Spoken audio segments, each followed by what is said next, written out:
Yo, what's up, people? I'm your host, Jay Will, and I would like to welcome you to Inspire God's People, where we balance faith and business to guide you to your purpose. This is episode 206, Affirmative Reaction. That's right. Today, I'm going to do a deep dive and kick it with you and give my reaction to the affirmative action decision by the Supreme Court. We're going to talk a lot about, you know, how I feel about affirmative reaction. Reaction. That's the name of the episode. I can't talk. Affirmative action in general. Let me tell you like this. Let's just start right here. Like, we got to untangle the web before we even get started. And I got to talk to you about my issue with politics and the role that politics plays in all of this and different agendas, the Democrats versus the Republicans. And no matter what side of that you're on, I want you to know something today. I'm on the lower side, fam. I'm gonna always choose God's side when it comes to these very difficult and tangled conversations and all of the territorial stuff. That's not my vibe. That's not my goal today. So if you're here to be mad or trip on either side, like I'm an independent Christian man, like that's the perspective I typically come from. And you could be charged up on either side, but I'm probably not going to agree with you totally on anything. I'm not here to call everybody racist. I'm not here to, be mad at everybody, but I do want to intellectually and try to fairly, objectively share my perspective. Now, why does my perspective even matter? Why should you listen to me today, people? Well, let me tell you like this. There are a lot of topics that happen in the world today that are charged by politics that are super controversial and polarizing. And, y'all engage in these conversations every day. I try to stick to faith in business and things where I have experience, expertise. And so, whereas I have an opinion about a lot of things, like I have an opinion about a whole bunch of stuff that's happened in the world over the past few years. But this is a little different because experience causes you to go from opinion to perspective and insight. And so for me, I have worked almost 17 years in corporate America in a Fortune 100 organization. And I'm black. You feel what I'm saying? I am black. I'm from Detroit. So I started off right out of college at the most entry level position you can have at the organization I work for. And so I have a unique perspective in these 16 years, almost 17 that I've been at this Fortune 100 organization. I have gone from entry level and I've had 8 roles in 16 years. So on average, every 2 years, I've taken a new role. Some have been promotions, some have been lateral, and I find myself in a senior sales manager position and still growing my career, Lord willing, as we speak today. So my perspective is that of someone who has been in corporate America long enough to kind of see the landscape of the world change, to see things around me change, people change, policies change, some of those things for the better, some of those things for the worse. But what I am here to tell you is that every coin has two sides. So that's the one thing I want to start off this conversation with as we kind of untangle the web. I believe a lot of people like to have these conversations from a political perspective as if, like, if you're a Democrat, oh, y'all just 100% right. If you're a Republican, oh, my side is just 100% right. So I kind of want to kill that vibe right off the top right here. Like, that's not the perspective I'm coming from. I'm coming from a perspective that tries to see both sides, but I'm going to present a unique perspective that I have not heard my perspective anywhere. I've only listened to a couple of people talk about this whole topic of affirmative action. This is something that I've thought about for years as an African American in corporate America. I can talk, people. Y'all know I can talk.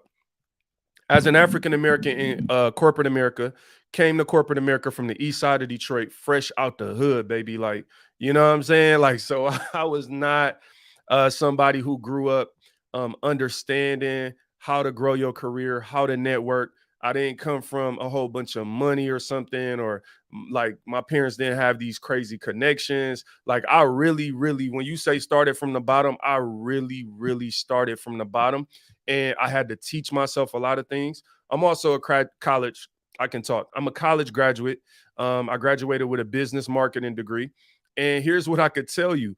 The funny thing about college in general, which is going to be some of my perspective, is that college does not actually measure intelligence the way that we act like it does, and it doesn't even prepare us for a lot of the things that we need to navigate the world after college in the first place. So I walked away from a pretty good business school with a 3.3 grade point average in my major, a 2.6 grade point average in my general studies. As you see, I increased as we got to the focus, baby. You feel what I'm saying? But at the end of the day, I walked away with a 3.3 in my business marketing courses and my major courses.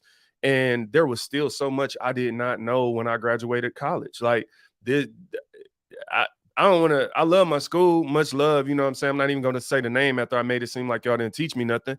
But at the end of the day, my point is that there was still so much more to learn after college. So, like, I want to get us off this whole idea that the whole aspect of college and academics is like, it just teach you all this stuff about life. Now, there are also different areas of study. So, meaning you studying to be a pilot, or a doctor, that's a lot different than studying for social scientists or social sciences or even business or even literature or journalism or whatever, right? So, there are certain aspects to think about as you measure intelligence or academics or book smart and how you measure all these things. So we're going to talk about a bunch of that stuff. But you know what I forgot? I forgot to play my intro. So I'll be back in 30 seconds. This is episode 206, Affirmative Reaction. You don't want to miss the things that I'm going to kick it on today. But please do come with an open mind. If not, stop saying what you gonna do till you do what you said. When you opened that Bible, you knew what you read. You felt it deep in your soul. The promise did not expire. Be inspired.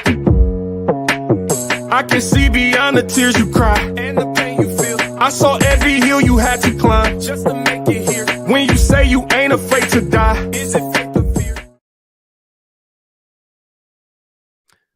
Yo, what up, people? We back. This is episode 206. Shout out to everybody in the comments.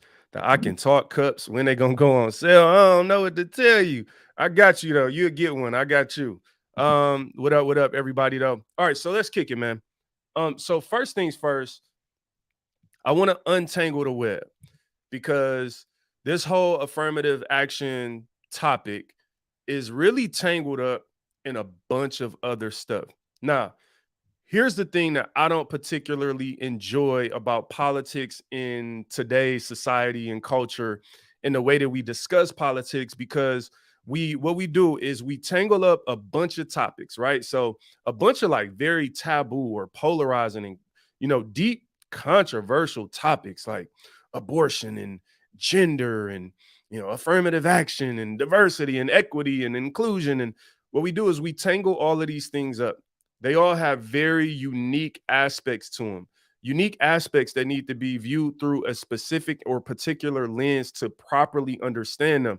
But what we do is we weave them together and then we tell people, choose one, choose a side based on this web that I've weaved together over the past 40 years and made it very confusing. And I've taken topics that you agree with, I've taken topics that you disagree with, I've provided political figures, some that you love, some that you hate, some that you only support because you hate the other person. And like what we've done in society today, vaccines and COVID and you're the anti-vaxxers, you're the like we start labeling each other based on all of these different things that we weaved and webbed together. And it's like this spider web that you are stuck in and you don't know how to get out and you don't know how to talk about it. So most people are either silent or most people just agree with whatever is said on TV or whatever your side of the political realm tells you to agree with. And that is the way that we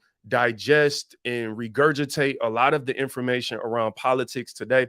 And that's why I don't particularly in a lot of cases enjoy talking about things publicly that are politically triggered, because to me they lack intelligence, logic, objectivity. They're full of bias, surface level, a lot of times even ignorance. So the first thing I want to tell you before we start this conversation, or the first part of this conversation, is I want to detangle the web. Right now today, I am discussing affirmative action. I'm not coming to you as a Democrat. I'm not coming to you as a Republican. I'm not coming to you as an anti this or a pro that. I'm a Christian. I'm a black guy. I was born and raised in Detroit. I've worked in corporate America for 16 and a half years, and I have a unique perspective to share because of my experience. Like, don't try to box me in. I'm going to be honest, by the time I'm finished, I'm gonna say something that you agree with or disagree with, regardless of what side that you're on. So if you have an open mind, if you're a believer, just know that my intention is to have us to think outside of the box. And my overall intention is to find a way to bring us together and unite us, especially as believers in Christ. And that is the goal of this show. And so just understand that whereas we live in a society where some of the things I'm going to say are going to make you want to box me in like you're used to boxing in people or categorize me as something. And I'm telling you, I'm not that. Flat out, I'm not that on either side. Like if you point the finger, you try to categorize what I'm saying, you're going to be wrong. So now that we've started to detangle the web, let's kick it about this affirmative action decision and topic at large. All right. So first of all, I'm not going to try to act like I'm some legal expert and I understand every aspect of the law. I haven't followed the case. I don't have time. Like I said, I work in corporate America. I work a lot of hours a day, and I'm super busy. And I got this podcast going on. So I'm a husband. I got all kind of stuff going on. So I don't have time to follow every aspect. But I've lived this life, right? Um, so the first thing I want to do is like let's take a step back and think about this. Affirmative action. I'm gonna talk a lot about specific to Harvard today, mostly because that's the university that was in the lawsuit. But also it's one of the most prestigious universities in the country. So I think if you kind of start at the top, you can deconstruct and understand some of the things that's going on. So we have this situation where you think about the pros and cons of affirmative action. It's like, how do I feel about affirmative action? Well, you have a situation where in this particular case, that race is considered as you think about as you have consider who's admitted into a college. So on one hand, you could feel like, hey man, that's not fair. That in and of itself is discriminatory because you are now trying to fill a quota based on someone's race. I feel it. I get it. I understand why on the surface somebody could think that. But then the next thing my mind goes to is why. Here's the first thing we have to ask ourselves. Why was affirmative action ever necessary? That's a deep question when you think about it, right? So if you ask the question, why was affirmative action ever necessary in the first place? You will hopefully come to the realistic conclusion that it is because blacks were racially discriminated against in America. Now, let me also say this. I love being an American. I think it's an amazing country. I don't think it's a perfect country or has had the perfect history, but I'm not one of those people that want to throw the baby away with the bathwater, so to say, figure of speech. I love being an American. I love the freedoms that comes with it. So yeah, that's me on that. I'm not anti-American. I want to make that very clear. But I also want to be real about the fact that this country, specific to black people, right, has not had the greatest history. Now, I don't think every white person is racist. I don't blame every modern day white person for everything that has happened in history. Also think there was some great white people who helped progress the freedom for blacks in America as well, right? So there's a lot of nuance to that. But the fact of the matter of it is that racism did exist, does exist in America. Prejudice has existed for a long time, but particularly in the past, right? I think uh, John F. Kennedy might have been the first one to coin the term affirmative action in relation to the way that we use it today with race. That's like a quote straight from the internet. So I just want you to know that. I read that somewhere earlier today. But so in the 60s, I believe it was this term and this thought of affirmative action came into play the way that we think about it today. And when you think about that, it's like, okay, I mean, my grandmother is 80 something years old. I talked to my grandmother. I've talked to my parents about certain things they experienced growing up. I've seen pictures. I've like seen documentaries. One thing I know for sure, let's get this out the gate, is that is racism, prejudice, segregation in America, right? Let me take a sidebar and talk to my people. This is one of the things that is interesting to me about politics in general. You get people, and why I feel like politics makes us illogical. You'll have people, for instance, that on either side of the vaccine, right? So some people wanted you to lose your job if you didn't have a vaccine. Some people, felt like, you had to get it. Some people didn't want it, right? So you have all these different things where at the end of the day, we should have had the right to do what we want to do with our own bodies. But different people fall on different sides, right? That happened. I heard people who were talking about COVID say shutting down the businesses, for instance, closing businesses down, putting us in the house. They like, man, that set us back 20 years. Our economy today, when you look at the fact that Disney / ESPN, they have just let go of about 7,000 employees. I think Disney is getting rid of a lot of them at ESPN, some of our favorite personalities, as a direct reflection of closing down those parks during COVID, right? What is my point with this? When you close down those parks during COVID, it wasn't just about the 3 months, 4 months, or a year that the parks were closed. To make up the revenue, to make up for lost time, will take years of setback. They have had to cut people who were talented, get rid of shows. Like, there's so much. If you just follow this, I'm just using Disney as an example. This is public. I'm not bashing Disney. My point is, when you look at that aspect of when you take something and hold it back for a particular amount of time, in order to bring it back up to speed, sometimes takes unprecedented measures. So here's the first thing that I could tell you as it relates to affirmative action, is the fact that it was necessary in the first place because there was racial injustice. There were people abusing power who weren't given opportunities to African Americans, right, in America. And similar to just like the COVID, the pandemic, the effect that it had on our economy today, right now, today, like I think last month was the first month in a long time that Jerome Powell and the Fed did not raise the interest rates, but there's expected to be another slight rate hike even next month potentially, or on the next, I think it's next month. Don't quote me on that. But my point is that we've gone through this whole year of inflation and the economy, and stocks and investments are up and down. And all of this is a direct impact of the pandemic. Car prices have inflated because there was a chip shortage. And all these things happen because of 1 or 2 years of something going wrong. So I want you to think about something realistically, right? This ain't about playing a victim. This I'm just right now unpacking the facts before I really dig into this topic, because you got to be willing to look at the facts, right? So if you look at the fact that African Americans were enslaved for 400 years in this country, then spent the next 100 years, 90, 85, 90 years before the 60s came. What was it? Slavery ended in 1870 something, I think. So you take the 1960s when affirmative action was even introduced, what's that, 85 years after slavery even ended. So when you think about even just the idea of like, there were 400 years of slavery and 100 years of discrimination. I mean, do you actually think that Black people in America could recover as a whole? Like, in how long? Because from 2 years of a pandemic, we are still in economic disarray. We are still hurting to recover fiscally in our economy. Businesses are struggling from 2 years of a little bit of struggle, not to minimize the impact of COVID. My question is 500 years.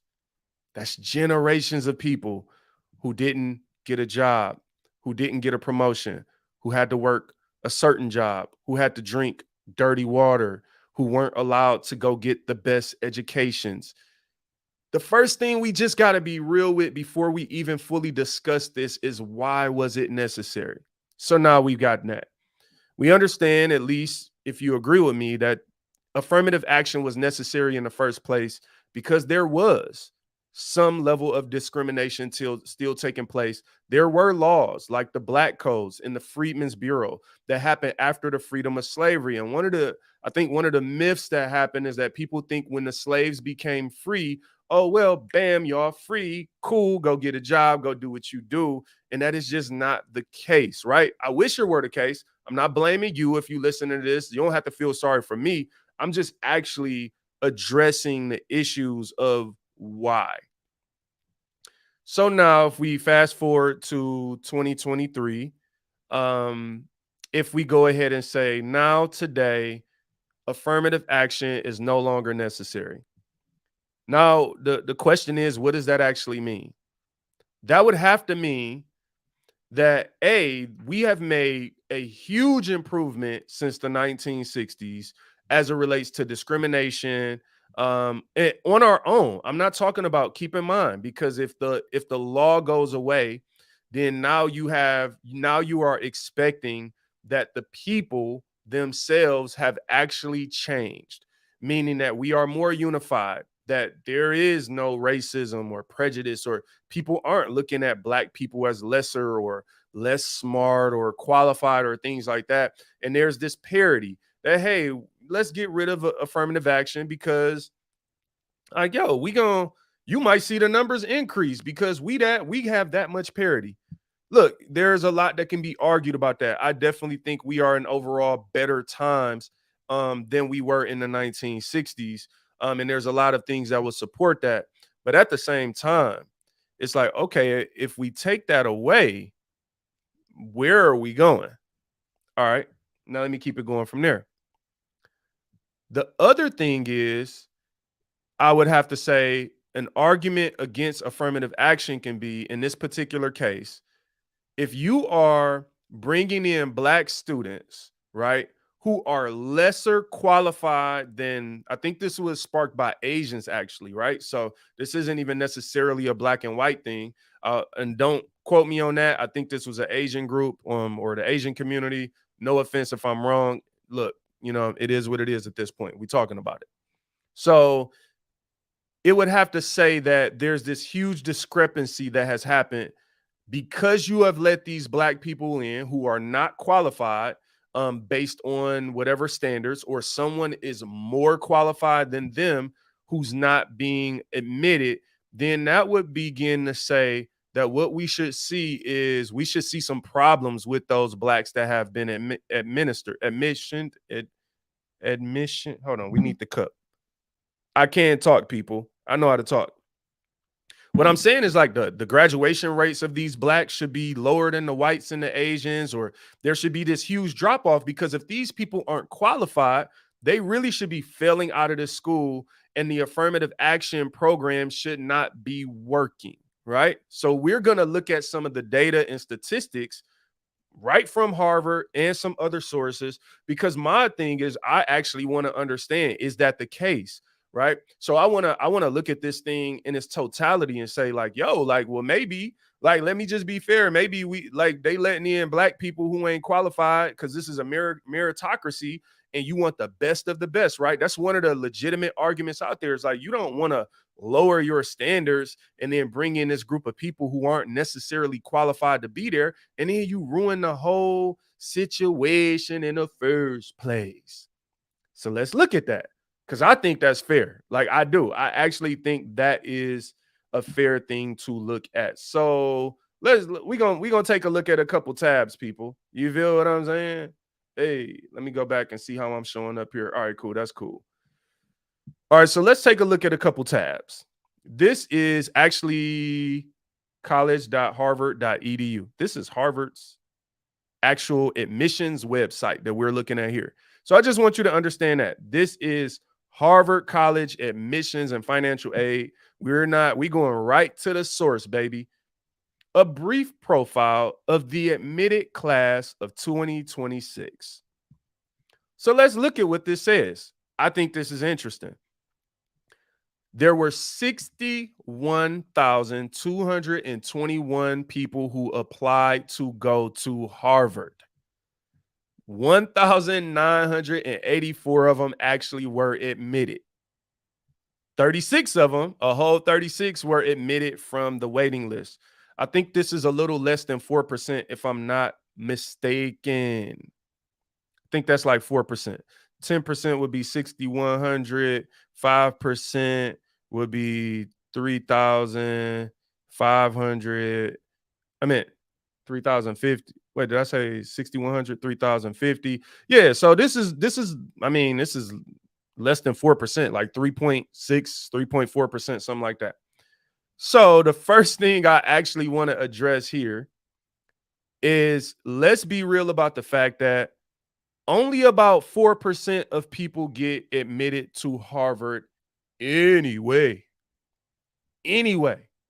So, yes, this is tough to get into, which means there will undoubtedly, which one is it? I don't know. Let's do the cup, even though we're on a small screen.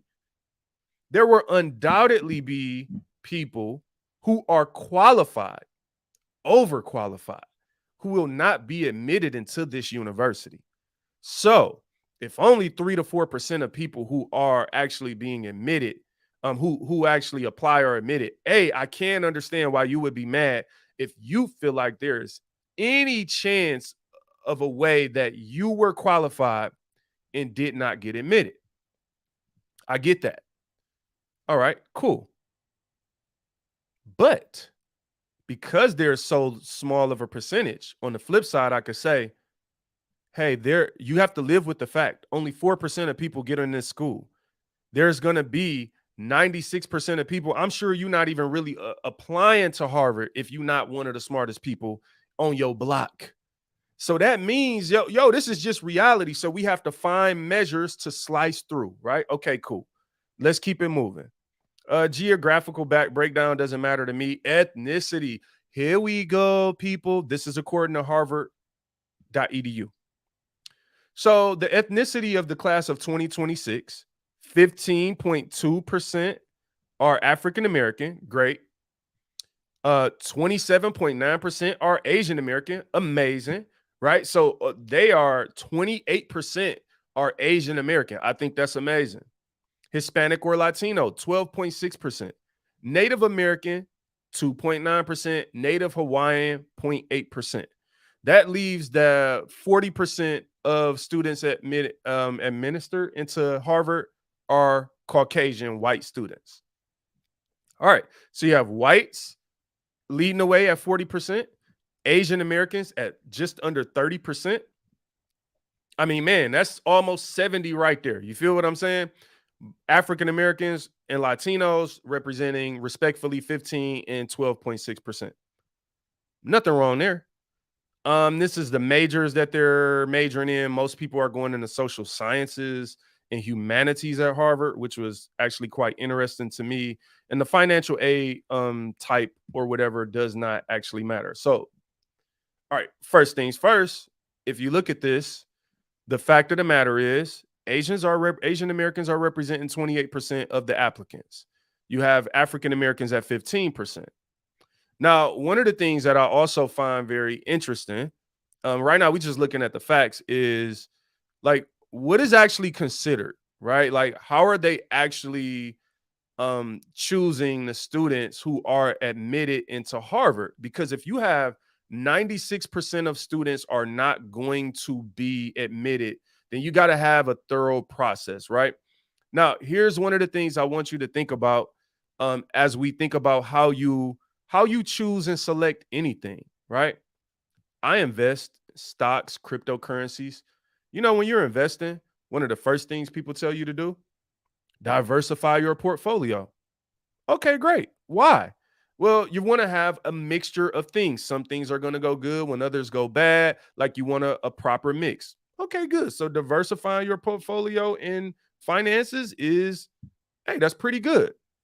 If you are a football coach and you are bringing in a football team, if you got 50 players on the football team, do you want 47 quarterbacks?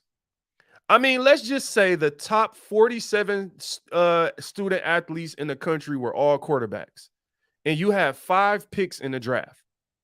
There's no way that you would pick all quarterbacks. No, you need a couple quarterbacks. You need a running back. You need a wide receiver. You need a team because those differences, somebody can catch, some can run, some can throw. You need all of those things. Some can block. You need all of those different skill sets on a team. You don't want a team of just all the top quarterbacks on your football team because you're going to lose because quarterbacks can't block, they can't catch, and they can't tackle, right? So, quarterbacks, you need other positions to be filled. Diversifying your team. Here's the other thing. When you're looking at the scores, if you're a person that's in the sports and you're choosing, or you picking anything, like I don't know, like women, you watch what is it? Dancing with the Stars or something. Like if a person can move their feet the fastest because they're the best salsa dancer, but if the show is made up of salsa, hip hop, tango, and all of these different styles, the person that's just the best in one category, that's not how you judge anything. Like, okay, you spent your whole life focusing on salsa, and I focused on three other things. I can move my arms better than you move yours, but you are just the master of the feet. Okay, cool. My point is, at the end of the day, the way you measure anything in life is like, okay, I'm picking the best basketball player.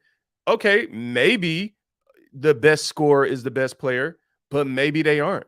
Maybe Draymond Green does not score a lot of points, and there's 50 people in the NBA who score more points than him, but maybe he's a better basketball player because of other things. So one of the things I want to think about, this is really a beyond affirmative action, is how we select and choose things in life. I don't think that most times we actually have a problem with diversity. You get what I'm saying? Specific to just the concept of diversity. All right, now I want to look at something else. Let's now look at, we want to share. We got to share our screen. How to get into Harvard.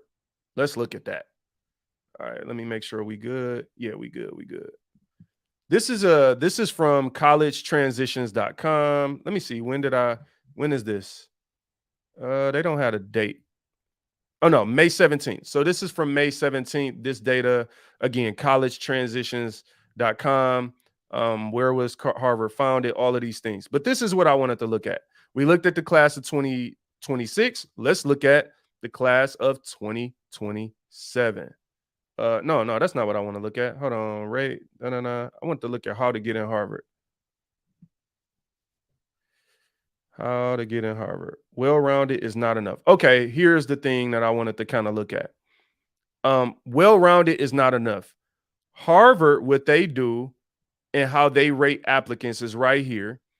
They assigned a rating of 1 to 4 or 1 to 6 in some categories, with 1 being the top rating in 4 areas: academic, extracurricular, athletics, and professional.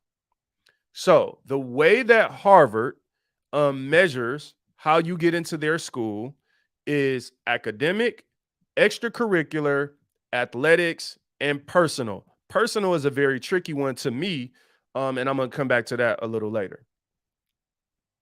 But let's see the acceptance rate. Here we are for 2027. You will see. So what's the difference between 2026 and 2027? Asian Americans went from 27.9% to 29.9%. Hispanics dropped to 11.3%. African Americans were fairly flat at 15.3%, whereas last year or 2026 was 15.2%, and Native Americans were at 2%. Here's the other tricky thing, is this line right here. Amazingly, one study revealed that 43% of the white students admitted into Harvard in the last 6 years were either legacies, meaning their parents were alumni, recruited athletes, nothing against you there, children of faculty members, or teens whose relatives had donated large amounts of money to the university. I find that to be very, very interesting. So you have this idea that as it relates to Harvard, the first things, and again, we're just looking at the data now because I want to look at the data fairly. So if I look at the class of 2026, Asian Americans grew from 27.9% to 29.9%. So they had 2% growth to their admission rate. African Americans were flat. That 2% probably came, it could have came from the Caucasian American group. Not sure. They didn't really say where, where it dropped. But what I want to say is, all right, Asian American group, and this is nothing against Asian Americans. I want to be clear there. We're just looking at this data, and I believe this lawsuit was kind of started with this in mind. So I want to look at these numbers so that we understand what is like. I want to see, is there a gaping hole? Is there something wrong? Is there something that I'm missing? Is there something that we're missing or not considering that's unfair to someone, right? Or presenting some unfair advantage? But the other thing that's really interesting to me is that for the white students, 43% of them are legacy students. And when you think about what legacy students are, again, they're either means your parent was either an alumni. Athletics does count as legacy. So that let's say if that discounted 5%, I don't know. They don't tell you the percentage, but let's say if it was even 38%, right? But your parents were alumni, or someone in your family donated, made huge amounts of donations to the university, those things would be considered to allow you a greater chance over someone else. Remember, this is a very competitive university to get into. Only 3.4 to 3.5% of applicants are admitted. So you have people who are using anything to their advantage to get in there when something is competitive. So could I be mad at a legacy student? Not necessarily. If my mom went there, my dad went there, or my uncle donated $5 million to your athletic facility. All right, cool. There's going to be a percentage of legacy students that get admitted. But here's the thing. We're talking about affirmative action. Well, if you have, so let's say if you were like, hey, yeah, well, Black people, go get your cake up and, get some millions of dollars so you could donate and so you could become a legacy student, or your kids can. Here's the problem. Whenever you have, and this is where this is so tricky, right? If I go back, my grandmother's still alive. She's in her 80s. If I go talk to my grandmother, she's going to tell me a bunch of stories about being in Alabama and walking to school with no shoes on and all this stuff. This lady was born in the 40s or something, the late 30s to 40s. So she's a very interesting, loving lady, but she has some crazy stories. Some of the things she tells me about growing up in Alabama are unreal to me, but she was born in the 40s, which means her parents were roughly born in the late teens to 20s, which means their parents would have been born in the late 1800s to early 1900s. What that means is that my grandmother's grandparents would have been fresh out of slavery. And this is where this is important to me, is that when you look at the idea, we throw this term around a lot these days, generational wealth. You hear this term thrown out a lot, generational wealth. I want to build generational wealth. Well, that means you have enough money for generation and generations, that if my grandmother would have had the opportunity to make millions, that she would have been able to create opportunities even for me, because I'm only 2 generations removed. But she was 2 generations removed from slavery. She was born in a time where there weren't a lot of opportunities for Blacks, where she couldn't go to school with white people, right? So she didn't have the opportunity. My grandmother, being a hard worker that she was, she fled Alabama to Detroit. I'm not going to tell her story. I'll leave that to her. But she fled Alabama to Detroit. She came here. She worked about 35, 36 years, if I'm not mistaken, in an automotive plant, right? And that is how she made a living, right? She's owned her home since forever. And she made a living. Great. Not a high education, not generational wealth, right? Because when you work in an automotive plant, you are spending all of your time. I mean, that is labor, and that is a lot of time, that a lot of hours, overtime. People who work in the plants know that you live in those plants, right? Your perspective of life is going to be a little different. My grandmother's, what she preached to my father, as an example, was go get you a job at a plant. He didn't go to college.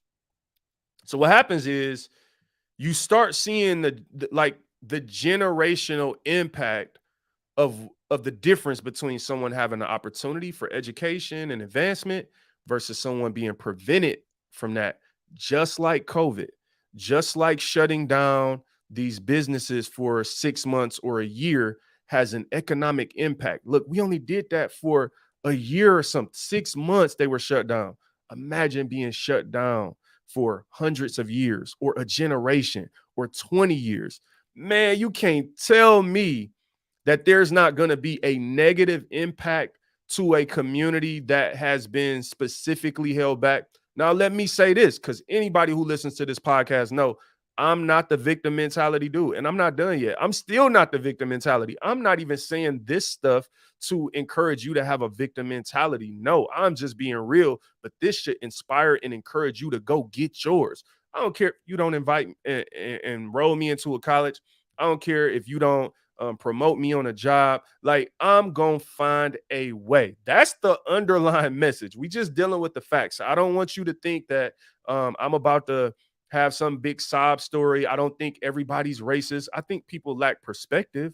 I think people lack experiences with people outside of their culture. Also think this is actually more about culture today than skin color, because I don't think that a lot of people are just walking around purposely racist or something just because of the color of your skin. I think what happens is people have grown up in bubbles. They've grown up around only people who look, think, and act like them. And when they see something different, they judge it. I think that is pretty much what happens in the world. Culturally different. I don't understand you. I don't get you. No, I'm gonna hire my cousin's friend over here. I'm not hiring you. I'm gonna admit them into the school because they're more like me. I understand them. That happens in the world, people. I'm not saying you're horrible because of it. It happens all the time. But my point at the end of the day is that there is a generational impact to these types of decisions. And whether or not someone gets a job or an education does matter. Frederick Douglass said something so powerful in his book. I advise you, whether you're black or white, read Up From Slavery by Booker T. Washington and read Frederick Douglass' autobiography. But he said something so powerful when he learned how to read, which was illegal for him because of the fact that he was black. It was illegal for him to learn how to read. He said once he learned how to read, he realized how bad slavery was. Or I think how he worded it was he didn't actually realize how bad slavery was until he learned how to read. That tells you the power of education, the power of reading and writing and literacy and learning, and the power of the opportunity. If you prevent a group of people, specifically because of the color of their skin, from something as powerful as learning to read and write, there will be a generational impact negatively that will be a heck of a lot of a storm to fight through, to get out of. And it will not just be simply because you have this skin color, so now it means you're this way. It's no, you were specifically discriminated against because of this skin color. Now, let me say this to my black people out there. We ain't the only people that ever went through slavery. We're not the only people that has a hard life. We're not, like, I'm not one of those people that just think like, oh my God, like whatever. But here's what I do want to say. A lot of times I'll hear people talk about other cultures and the things they went through. I don't want to disrespect any other cultures, so I'm not going to say anything specifically. But I just want to point out something. There is a difference. If now I'm talking about me, I'm not talking about you. If I was born in a country overseas or another country, period, and I was discriminated against in my own country, maybe I fled the scene of a war. You hear a lot of immigrant stories. Immigrants are amazing people because they are passionate, because they understand the value of America and the freedom it brings. But they fled to America from a place that was discriminating against them. The difference between them and African Americans is that the place they fled to, the freedom place, the best place to live, the best country to live on earth, unfortunately, is the place that did the discriminating and harm and abuse against black people. So some people say, hey, if you don't like it here, just flee. Come on, man. Let's just be real. This is still the best place. But let me tell you this.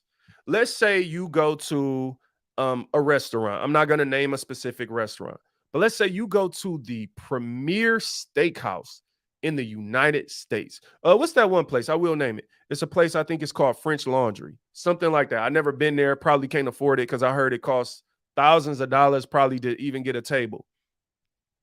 French Laundry. Let's say this is the premier, one of the premier restaurants in the US. And people go there and they spend all their money. But let's say I'm talking to you specifically, regardless of everyone else's reviews, everyone else's experience. Let's say you go to French Laundry and they put a spider on your steak. Are you like, hey, but it's French Laundry though? Like, so I'm gonna eat the spider and shut up. No, you can go to a good place and still have a bad experience. You feel what I'm saying? At the same time, being a black person, I don't believe in living a life to project that negative feeling or emotion on everyone else. What I've strived to do in my life is to learn from the people before me, listen to the stories of my grandparents, some of my parents that is not as graphic or crazy as my grandparents' story or hard to believe, as true as they are. But I've tried to take those things, then look at the opportunities presented to me in today's modern time and say, I am going to take advantage. I'm going to work hard and I'm going to get ahead as far as I can. I am not going to settle for being less. I am not going to blame anyone if I don't want to work hard, although I do recognize and understand that the people before me may not have had the opportunities that are presented before me. My parents didn't have the opportunities that were presented before me. They weren't raised by people who were educated, who they weren't raised by people who value these type of things. But guess what? I could tell you about my mom. I graduated college. I've been in corporate America. I came to corporate America 3 days before I graduated college, right? My mom last year went to my alma mater and got her degree, her bachelor's degree, right? She went the past few years, went to school while working full time. Later in life, she's still young, but later in life, and got her bachelor's degree. So, see, where I come from, that's what I come from. So maybe she couldn't leave me or set me off with millions of dollars, or she couldn't go donate millions of dollars to a school so that I can get in there. But my mama did it the other way around. Like, okay, my son went, got his bachelor's degree from here. Okay, let's do it. Let's get it in. And she went and got her bachelor's degree. So now me and my mom, like in my office, she just gave me her degree. Her degree is gonna hang in my office next to mine. Same school. So you can build a legacy. I don't care what these people want to stop you from, fam. Like, I'm just telling you straight up, you not stopping me. God can stop me. I honor God. I say it humbly, but I am not giving nobody the power over me because of some law, because of this. I'm telling you like this. Frederick Douglass and Booker T. Washington were born slaves and became advisors of presidents. So what I want to say to some people is, you know, as rough as the affirmative action thing may be, so on and so forth, um, at the end of the day, don't allow yourself to overdo it. I think it's one of the struggles that we have in society today. We get overly emotional about the image or impression of something. We start calling everybody is racist, everybody is this and that. And then we start making ourselves victims. The reason that I am not a pro-victim mindset person is because I think it makes you weaker. It actually puts you in position to need to be saved by the people that you are saying are oppressing you. I'm not a victim, fam. It's not happening with me. I'm sorry. Like, I am sorry. I resonate more with the vibe of a Frederick Douglass, the mindset of a Booker T. Washington. That's like, even if I was born a slave, you couldn't stop me. How do you go from being born a slave to an advisor of presidents? I remember there was a story that Frederick Douglass told in his autobiography about a time that he was traveling, and I'm paraphrasing this and maybe missing some details, but he was traveling with a group of white men, and he was like one of the people he was prestigious, right? He was an advisor of president, but they made him sit in like either where the luggage was or where the animals were or something on the trip. Like, my man was packed away like a Louis Vuitton bag. You know what I'm saying? Respectfully. So, like, but he still went and advised. My point, man, to people is look, I'm not pro or I am pro affirmative action personally because I believe it's necessary because I believe again, I work in corporate America. I've been here 16 years. When you look at the numbers, see I think sometimes people have opinions about things that they haven't actually seen. Like they haven't been close enough to it to actually look at the data. Or I could tell you from being in corporate America, what happens sometimes is sometimes people will willingly, willfully, whatever. What's I don't know. I can talk however you're supposed to say it. They don't look at the data because the numbers are staggering. I'm gonna tell you just generally speaking, one of the issues in corporate America with black people that you see today, you see black people progress through their jobs and grow their career right up into executive. So a black person, you'll see them kind of grow their career, and right up until when that next step is executive, you see a huge drop off of the number of blacks who are in leadership and executive roles. Now, just like Harvard, I'm the kind of person that says, well, what does the data say? Here's the thing I want to address right now. This is the elephant in the room to me, and what I believe is part of the unique perspective. How do we judge or qualify merit? If you say that something is a meritocracy and we say that, hey, only the best people get here, right? Then if you're saying without affirmative action or any law or thing kind of guiding or governing you, if you say, hey, it just is what it is, there's a huge drop off of black people getting to the level of executive or getting to this prestigious college or this next level. Then I got to be honest. Here's the elephant in the room. What we are saying is that black people aren't as smart. To me, that's what we got to be saying.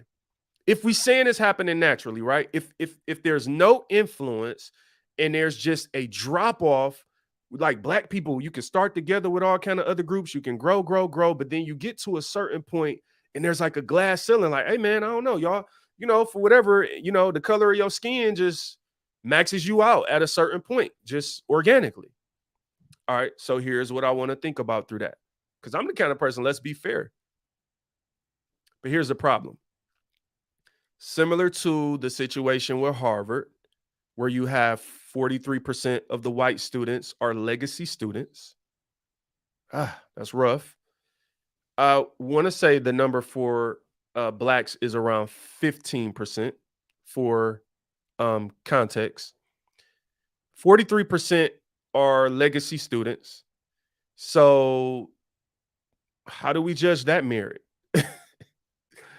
So if we're saying that, hey, merit is just about the best of the best, are we saying that because my mom went there or because my uncle donated $2 million that I am the best of the best? Or do you look at it and say only 4% of people get administered into this school?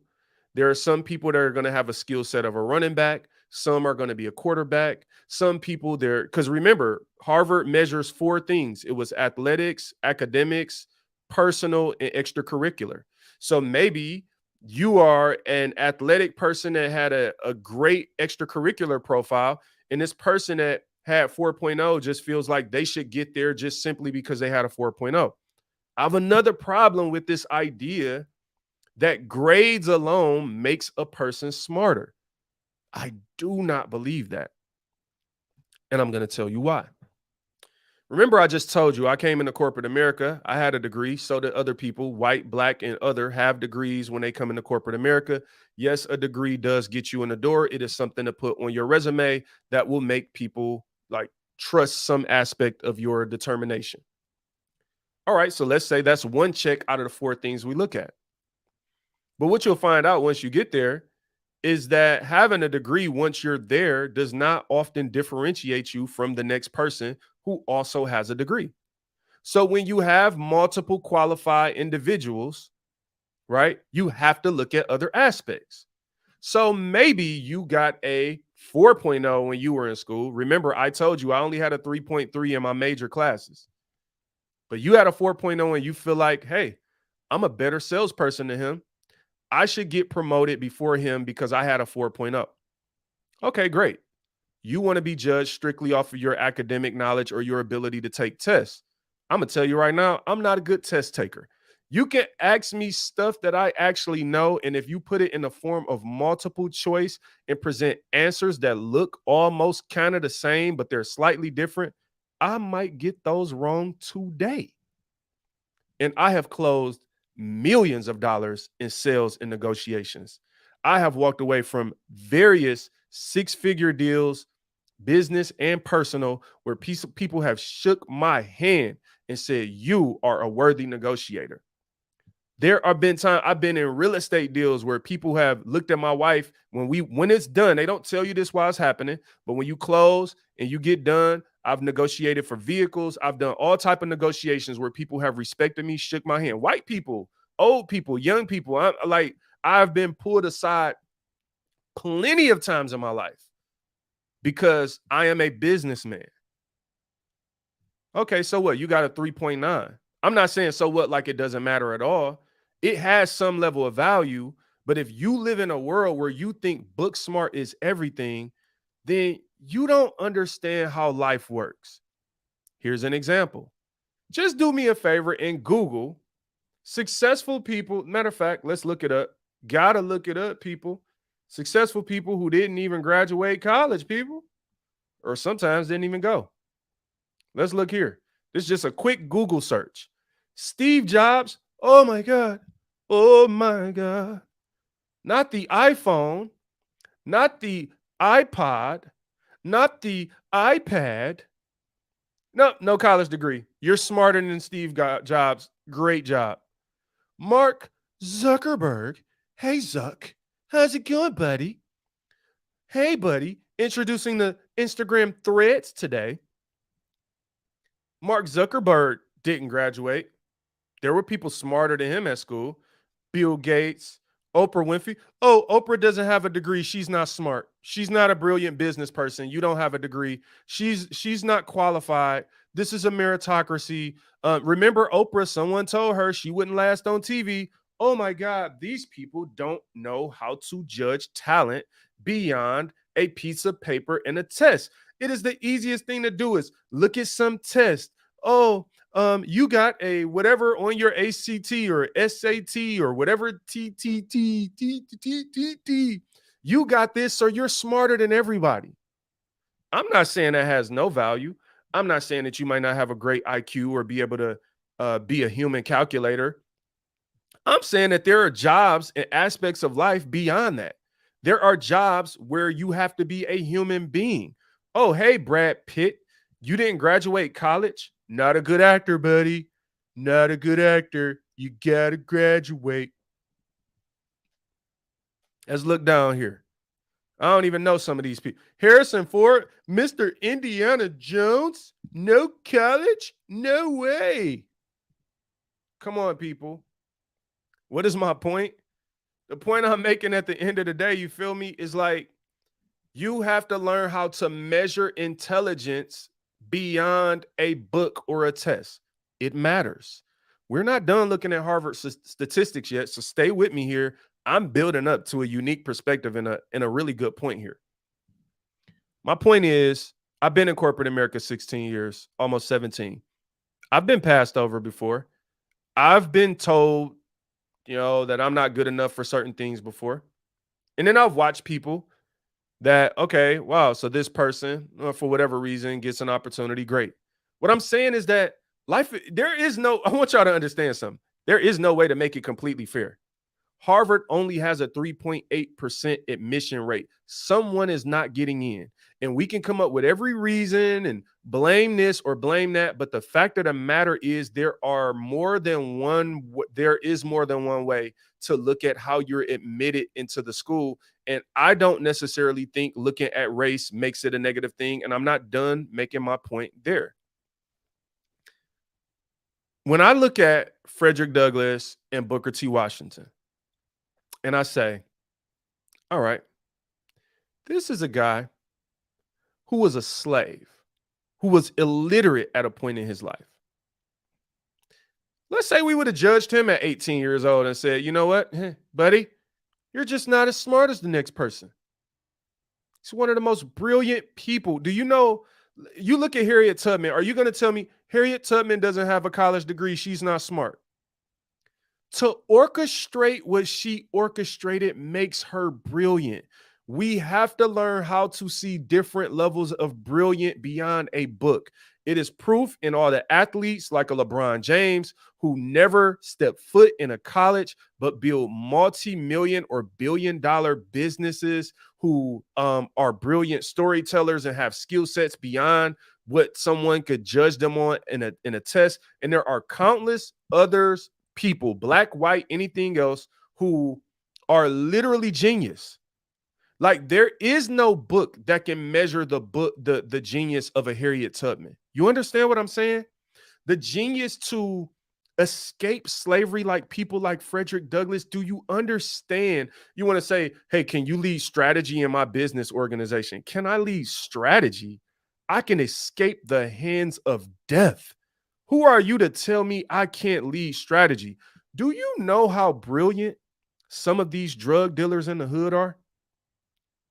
Some of these people are navigating, and I'm talking like, listen, I wish people would go legal, because there are some people who are out here running illegal drug organizations and crime organizations who would be brilliant business people, but are being told they're not because they didn't go to school. What I'm telling you is this idea that we have to overly measure someone's overall intelligence by the grades they receive from a standardized test is not the only measure of intelligence in the world. If that was the case, someone who was born a slave would never be able to become an advisor to presidents. These are brilliant men and women. Have you and so, all right, here's the reason I'm focusing on this. Whenever you're not from a particular culture, you don't know how to always rank or judge them. Culture, not skin color. What's my point? There have been times in my life, this is just an example. There have been times in my life where I have been able to tell that someone has recognized me as a threat, right? Whether it's like a woman from another culture grabbing her purse or whatever, like, oh, because I'm like, this happens in life. I'm not complaining about it, but like, I'm just telling y'all, like, legitimately, this happens. Where you could feel that, oh, I'm perceived as a threat, or I'm being looked at a certain way because they're not used to being around black people. And I'm going to tell y'all a little secret here on Inspire Guys people. I've had a lot of white friends throughout my life. White people, well, not throughout my whole life, throughout my adult life. I've had people from other cultures who trust me enough to have conversations with me.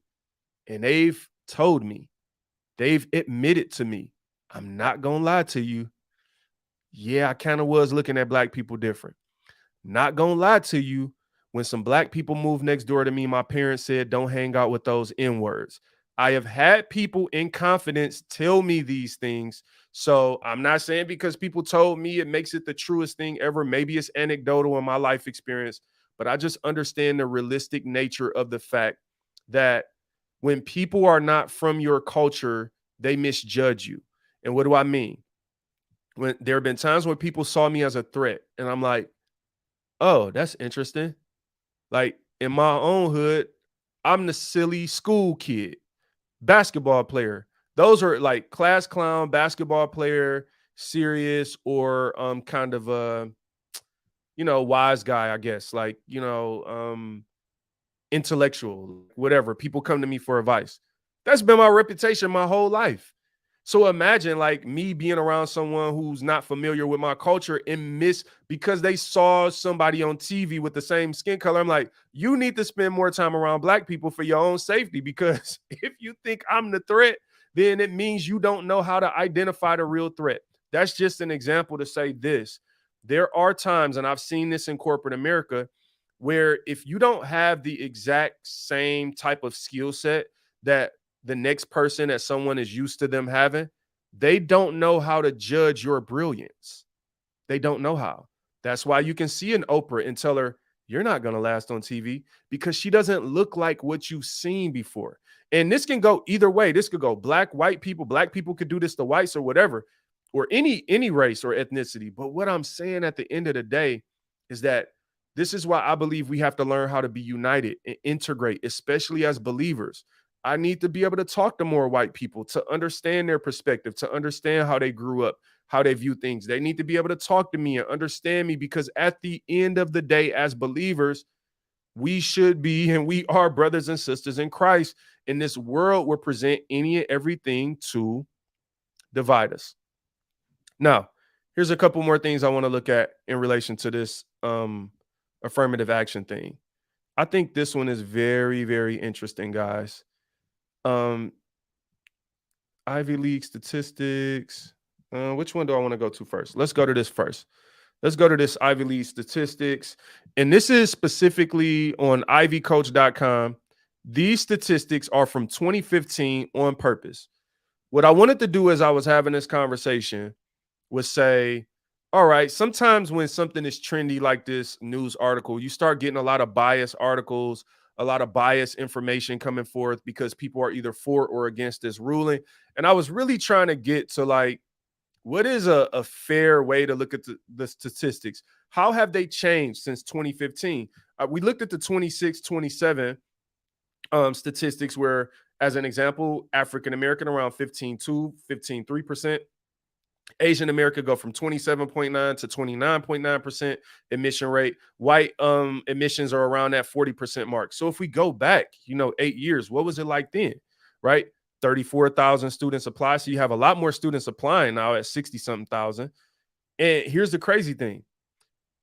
Back then in 2015, you had 34,000 students apply to Harvard. 2,100 students were admitted. 6.2% were of the applicants, which is interesting because only about 1,900 are actually admitted now, with 64,000 or 61,000 applicants for that 3.4, 3.5% applicant acceptance rate. They were at a 6.2% acceptance rate, 8 years ago. So the first things first, one of the trends we've seen at Harvard, if you look at this data, assuming this data is factual, which I have no reason to believe it's not, but if you're going off of ivycoach.com, 2015 data, then what you've seen is this trend in Harvard is that there have been almost twice as many more applicants over the past few years, and their acceptance rate has almost chopped in half. That's interesting to me. So over twice as many applicants and half as many acceptance from a percentage rate, going from a 6.2 to 3.4%. I don't know what the reason for that is, but what's my overall point? It has become harder to get into Harvard over time. Over the past 8 years, it's become significantly tougher to be accepted into a school that's already tough to be accepted into. Interesting. Now let's look at the ethnic diversity right here. Ethnic diversity, Asian Americans were 17.8% 8 years ago. Okay, that's great. So what that means is that the Asian American acceptance rate or population of their acceptance has gone from 17.8% in 2015 and has now increased up to 29% for the class of 2027. So they have seen an 11, 12% increase rate in the percentage of Asian Americans who are accepted into Harvard. Kudos to y'all. Congratulations. Imagine under the circumstances where there are twice as many applicants, half as many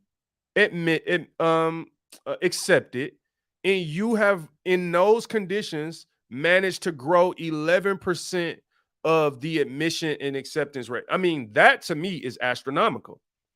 African American goes from 11.8% to 15.2%. So, what's that? 3.4% increase. Right, not bad. Asian Americans have grown 3 times as much as that, right? 2.5 times as much as that, if you want to get technical or something. Latinos 12%, so on and so forth.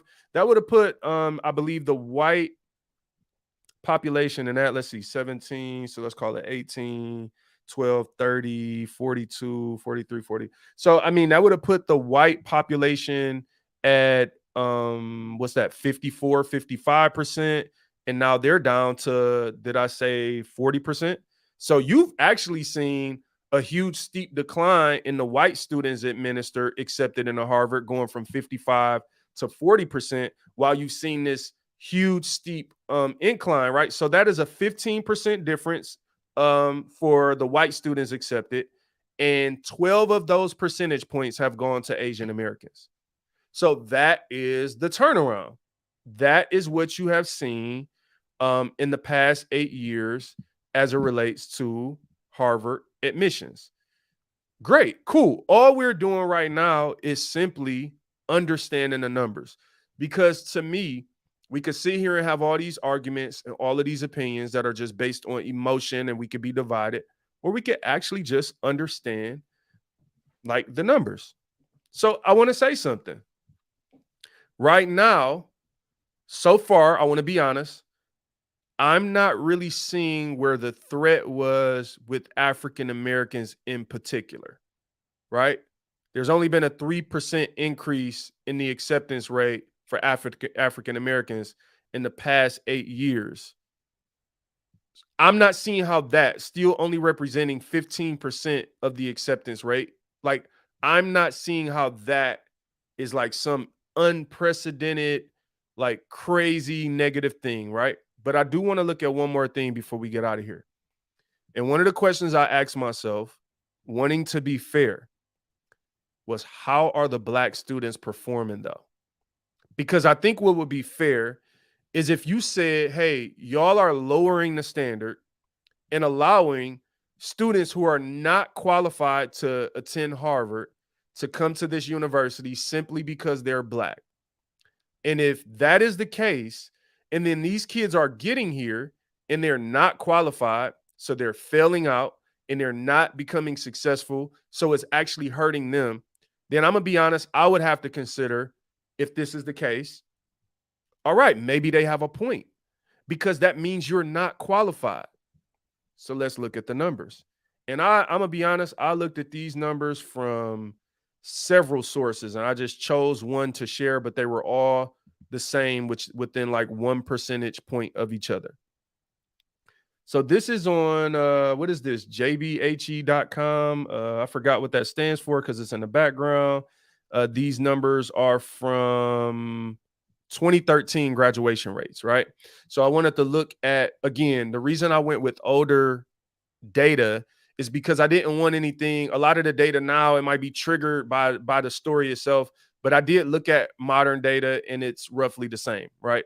So this information was pulled together, this data, because there was a concern that Blacks were not graduating from prestigious universities at the exact rate as whites in America, right? So the chart that we're looking at here, it kind of shows the institution. So let's go with this first one with Lesley College, 89% graduate rate for whites, 92 graduation rate for Blacks. You'll see these first five schools where the Blacks have a slight advantage by 1 to 3 percentage points. And then really from there, you go flat, flat, flat. Let's call anything up to 3% flat. Then you go like -4, -5%. I would say maybe -5% on average. And then you do have this group of universities on the far right bottom. There are about 6 universities where there is a significant difference between the Black and white graduation rate. But here's what I want to find. Where's Harvard on here? Harvard, right here, 98% graduation rate for whites, 97% graduation rate for Blacks. Flat. A 1% difference. That's significant. I can tell you that all of the data I looked at supports those numbers within a range of 1 to 2%. So here's what I gathered from the little bit of data that we've reviewed today. The graduation rate for these Black students who may have been admitted to this university partially because of their race, along with the other factors that are looked at to join Harvard, they are qualified. So here's where it becomes tricky. You say because you went to a certain school or you had a certain SAT score that you are more qualified than me. But if academics are not the sole source of qualification, how can you say that?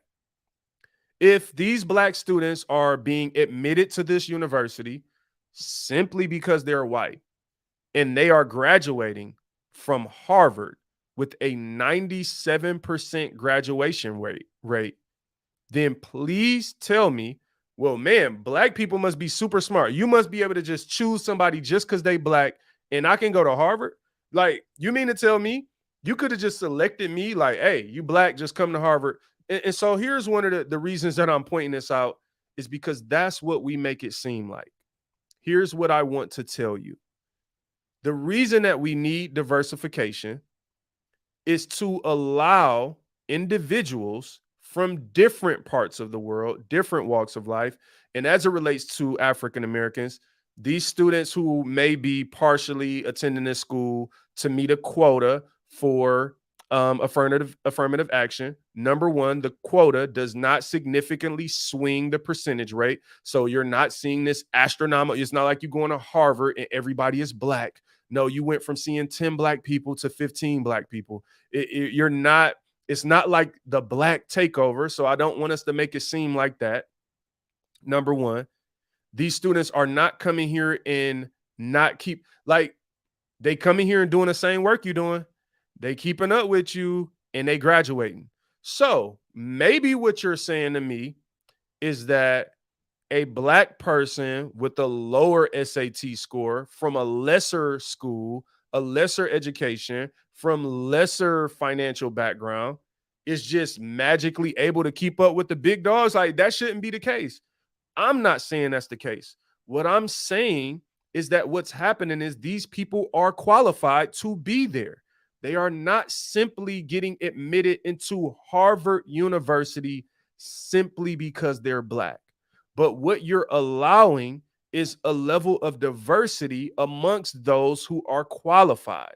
And maybe this person from this community tends to skew heavier on the extracurricular side or the personal side or something else because they're not going to skew high on the legacy enrollment the way that you can because they don't have the generational growth and background and wealth. They may not have the same exact ACT score as you because maybe they didn't go to the school that prepared them for the test the way that you did, but they came to your school with you, got the same grades you got, and graduated at the same rate. Now I want to deal with the last part of this that is the most significant part to me. When you allow, remember, I'm not saying this as a victim. I'm not saying this to feel sorry for somebody. I am not saying this as part of some political agenda. So please don't make yourself think that now because I agree with you on affirmative action that abortion or all these other things. No, I take the Christian route. I believe my faith is above all of this. My allegiance to Christ is my allegiance. I don't have an allegiance to a political party. Like, and so what I'm saying is like, please don't hear what I'm saying. And this is the challenge I find with being a independent thinking individual. There are going to be some topics where it's gonna sound like, oh, he's a liberal, he's this.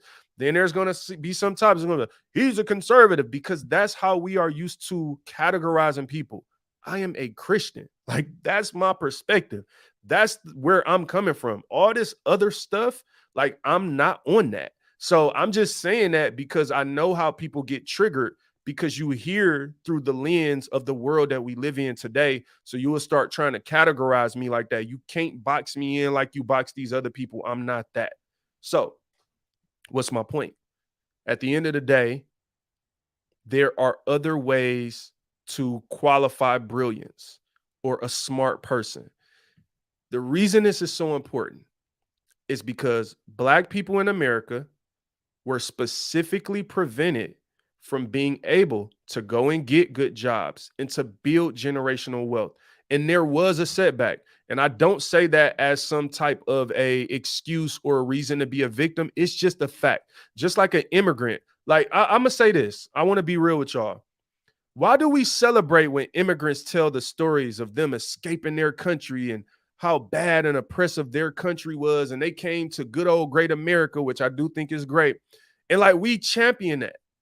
But if black people just say, like, now, don't get me wrong, some black people go too far. It's a lot of y'all out there to be going too far. Like, that's just facts. Like, and I'm not on that either. But what I'm saying is, like, I'm on the facts. And why is it just so wrong if we tell our story? It's like, oh, don't pull the race card, or oh, don't. It's like, well, dang, it's the race card. I don't know. The water fountains before my time, they said whites only. The dirty boy said blacks only, or coloreds, you know what I'm saying? And it's black people using the word color. I'm not feeling that either. Like, don't, like, I'm gonna say this. The reason I'm not for the victim mindset, there's black people out there that's rich and famous, and they use their platform to go out here and sing songs like they Harriet Tubman. Bro, you not Harriet Tubman, dog.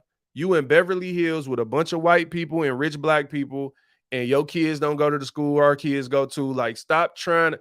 I am not for this propaganda or using these platforms to like overly romanticize how bad it is so we can paint some picture, because I believe that keeps people in oppression.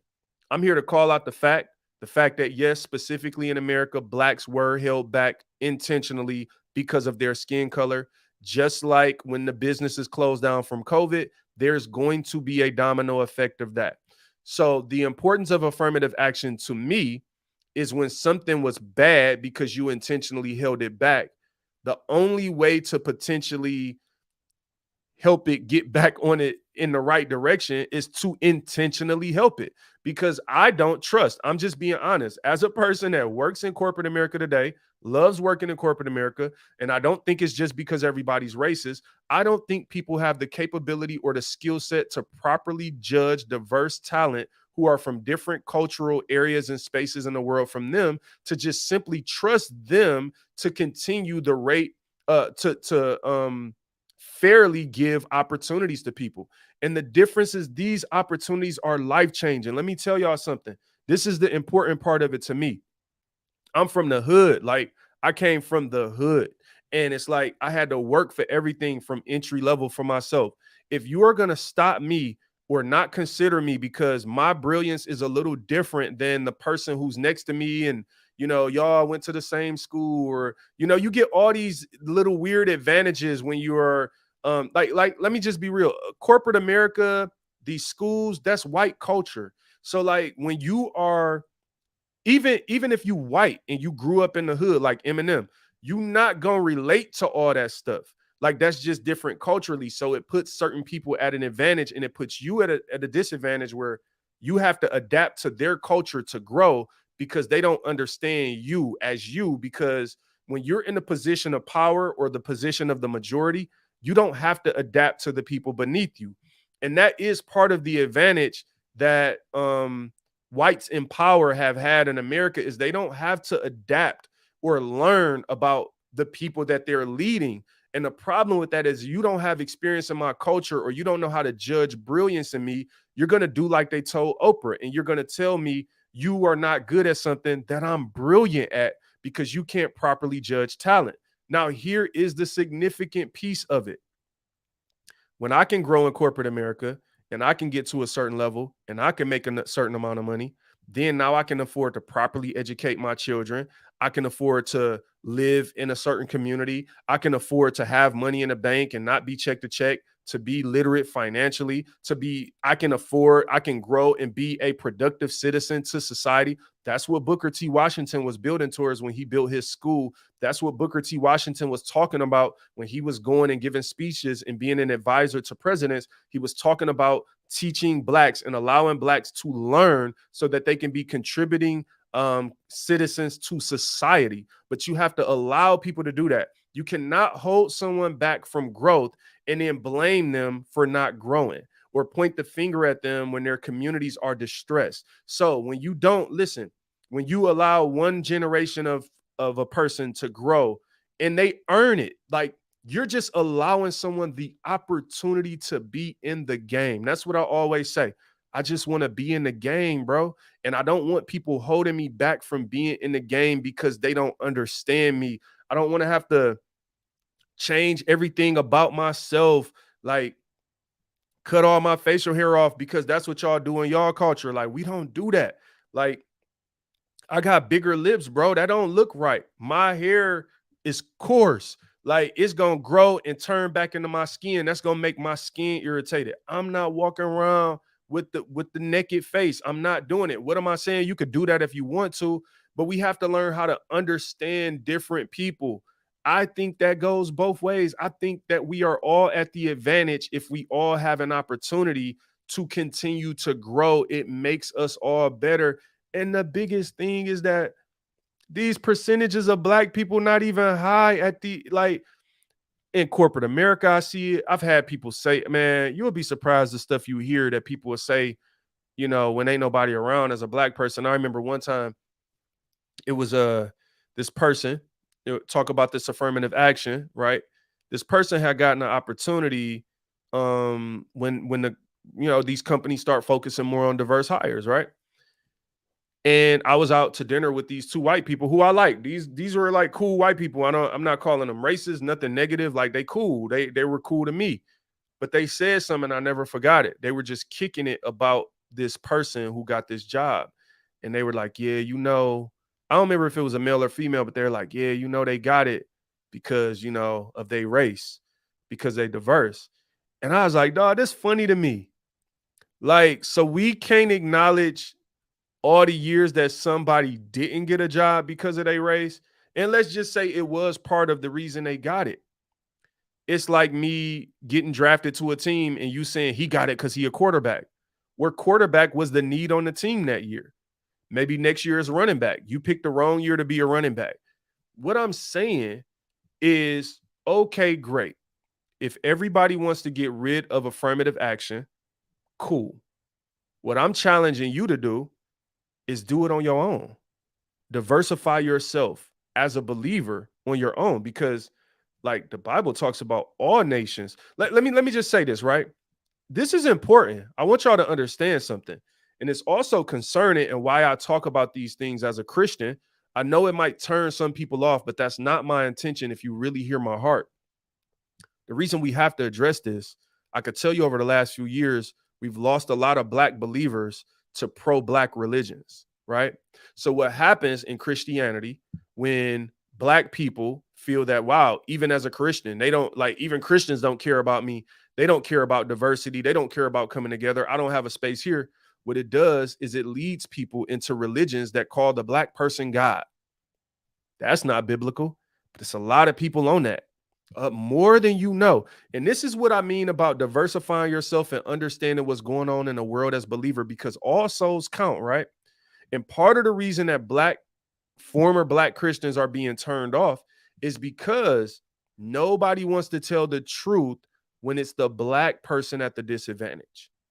And I believe as Christians, we need to learn how to have these critical conversations, these challenging conversations, have them in a way that is upfront, that is open, but is also not encouraging the victim mentality. I do not need you to feel sorry for me. I am not a charity case. God has opened doors by the grace of God. I've been able to continue to grow my career.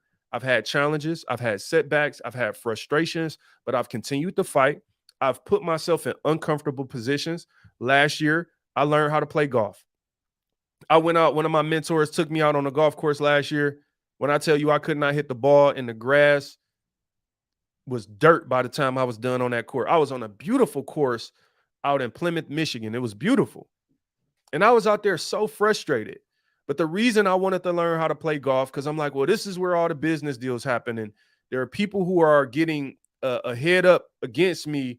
They're getting an advantage on me in corporate America, because you go on a golf course for 4 or 5 hours and you playing with higher executives and you're having discussions and they get to know you and all this. And it's like, I grew up hooping, man. We can't do a basketball tournament, bro. No, I had to grow up and say, yo, you're in their culture. This is corporate culture. I'm not selling my soul. I'm not selling out. I'm going to learn a new game. It became fun. I went to the range sometimes 2 to 3 days a week. I was going to the range. It became an outlet when I had stressful work days. I would go to the range just to hit. Then I went to Top Golf. That became my spot last year. Top Golf. I was in Top Golf all the time. And I found myself a year later, last week, 2 weeks ago.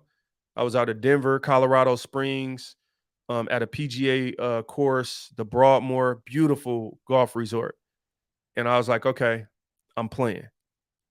And I went from last year not hitting the ball to this year, I'm rocking it.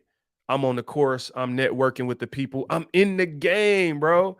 So what am I saying? I'm saying, like, I ain't no victim mentality person. I don't want you to get that from me, but I am a realist. And I'll say this last thing about one of my concerns about affirmative action. These type of things allow people. Remember, I started this conversation off about there's a web, an entangled web, and what I've seen happen in the world today is that people are falling on one side or the other. So you got a lot of black Christians, a lot of black people who are Christians who are voting for. I'm just an example. I'm not going to dog nobody's candidates, right? But let's just say hypothetically, if this were the case, right? Let me let me take a sip of my tea before I say what I'm about to say. You got to take a little sip sometimes before you say something to make people mad. Let's say there's a candidate, and let's say I'm black, and on this affirmative action thing, this candidate, I agree with them 100%. Like, yeah, baby, like they all for black people, right? Like, yeah, rah, rah, rah. This is what happens in our community. But then it's these other three things: abortion, they want to kill babies, they want to do these other things that kind of like go against my faith and my belief as a believer. And now I'm a black Christian, and I'm saying I'm choosing the lesser of two evils because I'm so passionate about being black. I'm so passionate about progressing black people that I become blinded to everything else. So now I'm identifying with otherwise anti-Christ movements and agendas to justify my blackness and progression of my people. So the reason I talk about these things as an independent is I'm trying to give the other side some insight into, if y'all don't start diversifying your mindset biblically, though, there's diversity in the Bible. You don't think it's diversity in the Bible? Hold on, fam. See, hold on. Ooh, wee. I love when the Bible pop up in my mind just randomly. Hold on, I'm looking for something. Ooh, wee. Ooh, wee. Ooh, where is it at? Where is it at? I'm looking for something. I'm looking for something. Ooh, where is it at? I want to say it's in Romans. Ooh, hold on, y'all. I love when God comes into the picture. We about to go to the Bible. Hold on, let me go to one of these, and let me go to the Bible app real quick, the Bible website. I'm about to share this. I don't even know if I'm gonna find exactly what I'm looking for, but it's so easy to find a word. It's so easy to be encouraged by the word, man. Let's go to Romans. Let's start in Romans 14. You know what I'm saying? All right, let me go back. Oh no, I don't want to be in I like the NLT. New Living Translation. All right, cool. We about to share the word. This is what we do on this podcast. Isn't it great? All right, let me see how this is viewing for y'all. Okay, cool. That's viewing good. All right, so we in Romans chapter 14. Let's see. Ooh, the danger of criticism. Nah, this ain't even what I was looking for, but let's try to dig into this, because what we want to do now is, I've given a lot of my perspective, a lot of my opinion. Let's see what the word said. Let's see now. We read the word after having this conversation. This is literally off the top of my mind. I have not prepped. I don't know everything that's in this chapter. I don't even know if this is the chapter I'm looking for. So if it completely goes against what I said, then we're going to elevate the word over my opinion. We're going to scrap the last 45 minutes or however long I've been talking. All right. So accept other believers who are weak in faith and don't argue with them about what they think is right or wrong. For instance, ooh, Jesus, one person believes it's all right to eat anything, but another believer with a sensitive conscience will only eat vegetables. Those who feel free to eat anything must not look down on those who don't, and those who don't eat certain foods must not condemn those who do, for God has accepted them. Woo! All right. Here's what I want to say. Man, I thank God for that. We have become so argumentative in the body of Christ. So maybe you're a person that's looking at me and you like, man, Jay slipping on this. He for affirmative action. He weak in the faith. Don't argue with me, fam. Or maybe I'm looking at you and I'm like, man, they don't really see the significance or the value in having this conversation. And I'm not going to look down on you either, because the Bible says that we shouldn't look down on each other if one of us are weak in the faith. All right. So let's see. All right, let's think. Let's see. Ooh, in the same way, some think one day is more holy than another day, while others think every day is alike. You should be fully convinced that whichever day you choose is acceptable. Those who worship the Lord on a special day do it to honor him. Those who eat any kind of food do so to honor the Lord, since they give thanks to the Lord before eating. And those who refuse to eat certain foods also want to please God and give thanks to God. Man. For we don't live for ourselves or die for ourselves. If we live, it's to honor the Lord. If we die, it's to honor the Lord. So whether we live or die, we belong to the Lord. Christ died and rose again for this very purpose, to be Lord both of the living and of the dead. I love that, because what it makes me think about is whether you are for affirmative action, whether you are against affirmative action. Like, Christ died for my sins, fam. Like, at the end of the day, this conversation that I'm having today is to honor the Lord. If our goal is honoring the Lord, right? If that is what we are truly doing, then you good, even if you disagree with me, right? If you disagree with me and you're honoring God in it, like, I'm not mad at you. I'm not mad at you. So why do you condemn another believer? Why do you look down on another believer? Remember, we will all stand before the judgment seat of God. Woo! You can't look down on me because I only got a 3.3, fam. Look, it's one of the challenging things in the world is that people do tend to discriminate for various reasons. You know, if you think you're smarter than somebody because of their skin color, then you wrong. If you think somebody is racist just because of their skin color, then you wrong. Like, this is what I'm saying about politics and stuff. It doesn't remind me of the word of God. And I think we've gotten so far away from the word of God as our guide. We've allowed these figures and these characters, these politicians, to be our gods, to be our preachers. And the problem with that is they all be lying. And what I've learned about politics is, man, when you get behind people, you got to be willing to lie too. Like, you got to be willing to ignore them. I watch this. I'm going to say this. I never openly talk about presidents and things, but I have to say what I saw. I'm not saying what I believe. I'm just saying what I saw. I saw this with my own eyes. With my own eyes, I saw people hate Trump so much that they voted for Biden. And then Biden got in and they saying he don't know what he doing. And I'm looking like, but you voted for him. Like, I saw you a couple years ago at the rally for my mans. And like, it's like, okay, then you mad at him over here because he had some classified documents leak. Oh, he a liar, he did.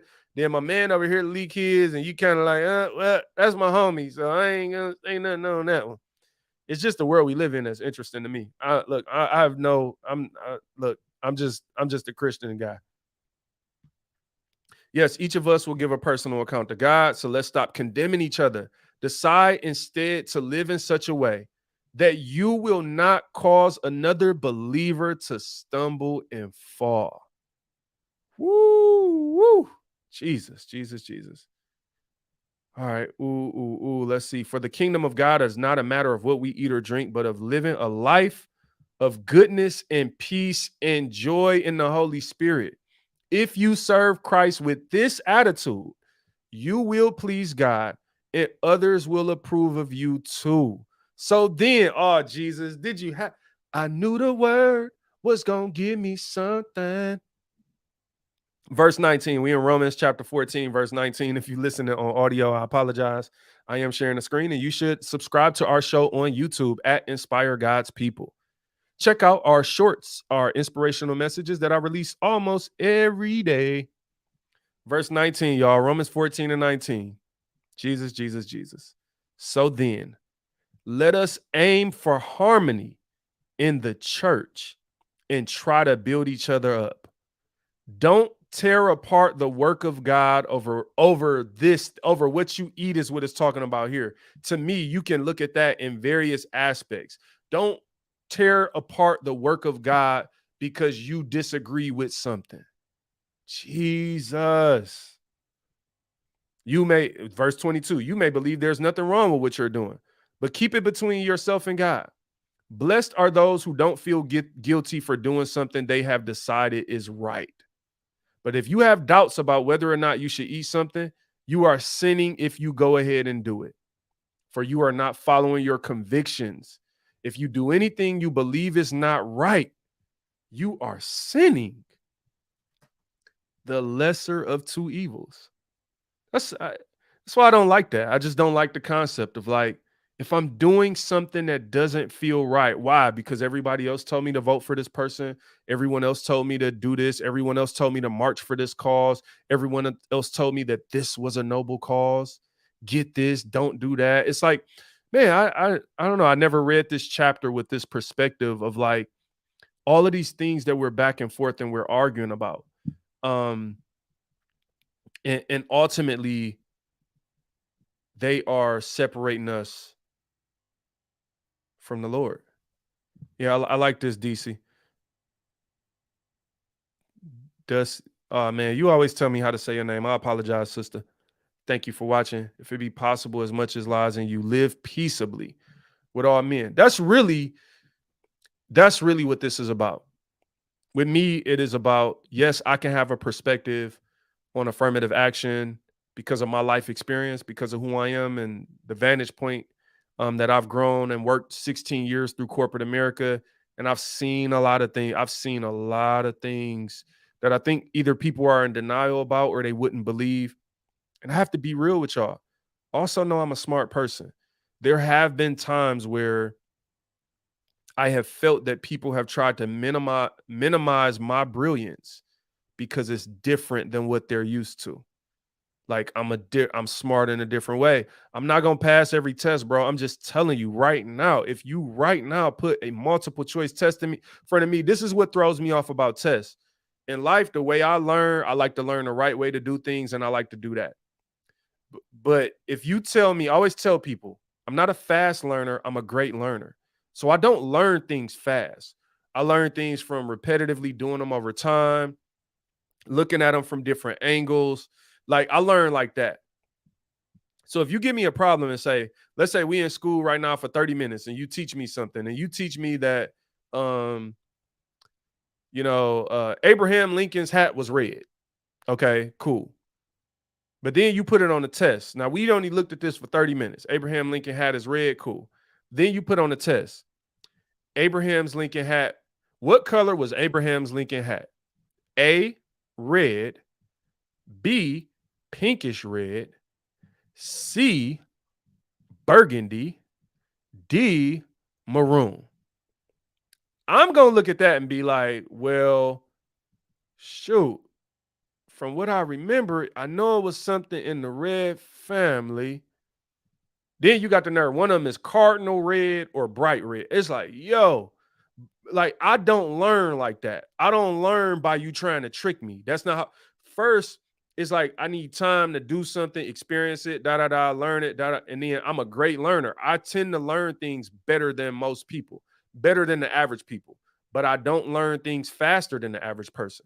There are a lot of times in life that, like, if I'm learning something for the first time, I'm looking around, I'm like, oh, I genuinely don't know what these people talking about. Like, what'd you say? Do what? What? I don't know what you're talking about. But the difference between me and the average person is I'm going to continue to repetitively do or try that thing, and I'm going to learn it well and then become an expert in it a year later. And then a year later, I can deconstruct it in 5 different ways because I really spent time to learn it.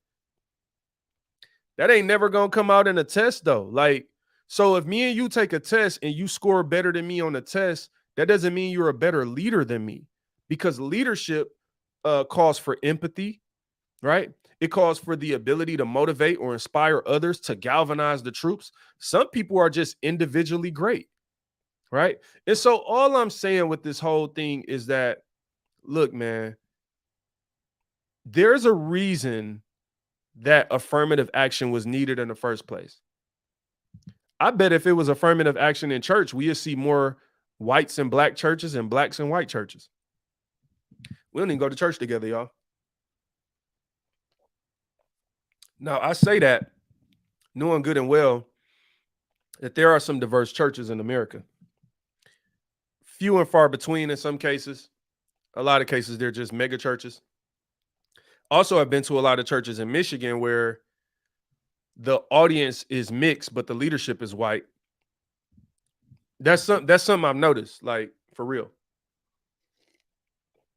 It's like we're judging the diversity of the church on the membership, but the leadership doesn't reflect that. And these are all things that I think we should think about. Because I think if I'm black, I should care about the progression of my white brothers and sisters, Asian, Indian, whatever. And if any of them are being abused or discriminated in any way, I should care.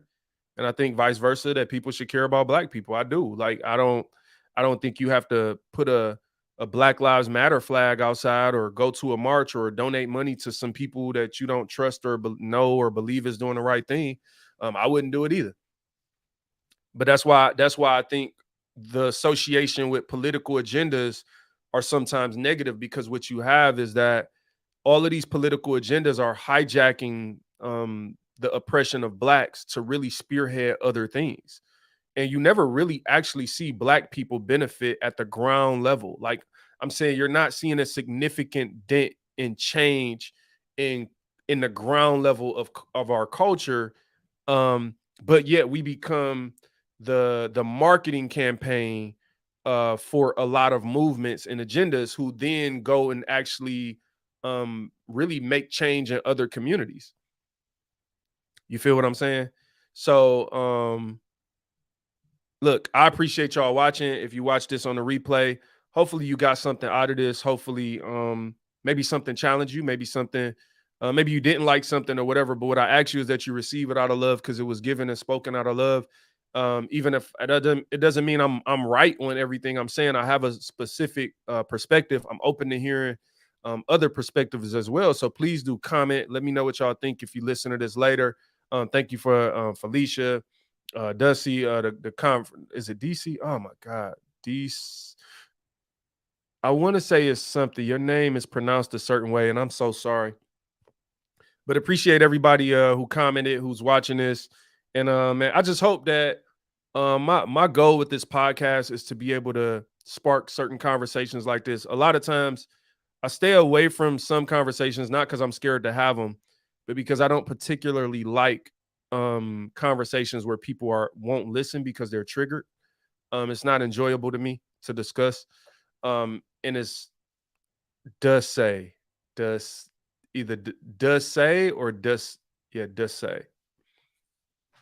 Look, but please do like, comment, share, subscribe, share this with somebody for real, who you think may benefit from hearing it. And then make sure you subscribed on YouTube at Inspire God's People.